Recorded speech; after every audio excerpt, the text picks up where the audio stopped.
Mtu wa Mungu, leo nataka nikuulize kwamba ni kwa nini unalala sana? Je, ni lini usingizi utaisha? Safari yako ya maisha hayawezi yakaletwa matokeo makubwa kwa sababu ya usingizi. Usingizi si kitu kitakuzidisha bali kitakupunguza. Usingizi si kitu kitakujenga bali kitakubomoa. Usingizi si kitu kitakuimarisha kiroho bali kitakushusha kiroho. Usingizi si kitu kitakupa nguvu bali kitakupotezea nguvu.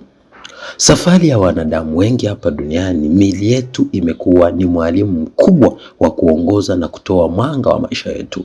Lakini nataka nikuulize wewe, mwili utakupeleka wapi? Kwa nini unausikiliza sana? Kwa nini umeupa kipaumbele? Hutaki kuomba, hutaki kufunga, hutaki kujituma, hutaki kupambana. Umekuwa mvivu, umekuwa mzembe.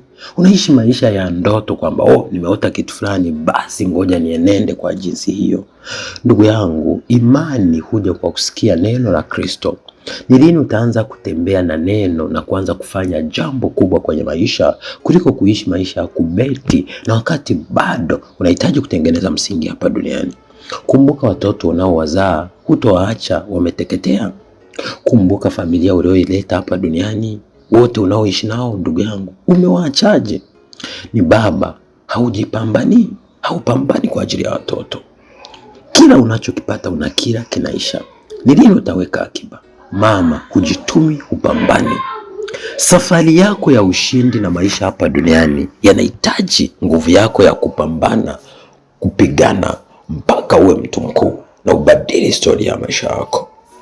Safari yako ya maisha, anza leo kuamini kwamba ukuu unaoutafuta si lile mama, bali unahitaji kupiga vita kila tabia yoyote isiyompa Mungu utukufu, ili mradi ufike mbali na kuwa nyota na mtu aliyefanikiwa sana hapa duniani. Leo nataka nikupe na nikutoe wasiwasi.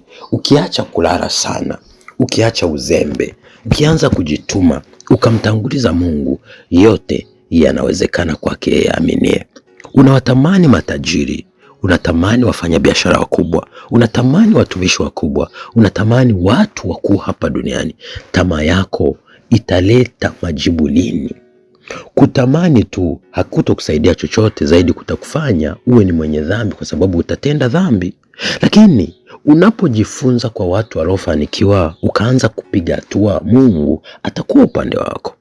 Maisha yako na safari yako unamhitaji Yesu awe ni mwanga wa kukukumbusha na kukuongoza katika hekima itakayoweza kukupa matokeo makubwa hapa duniani. Leo acha kila mawazo feki.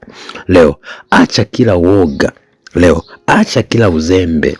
Leo acha kila tamaa. Leo acha kila uvivu. Leo acha kila usingizi. Anza kujituma, anza kusoma maandiko, anza kuchakata kile kitu unachokifanya, na kupa uhakika utafanikiwa kirahisi sana hapa duniani. Safari yako ya maisha usitembee kwa kubeti, anza kupambana, na kupa uhakika Mungu yuko upande wako. Naitwa Apostle Johannes John, nawapenda sana. God bless you. Be a shining star in Jesus mighty name. Amen. Shalom.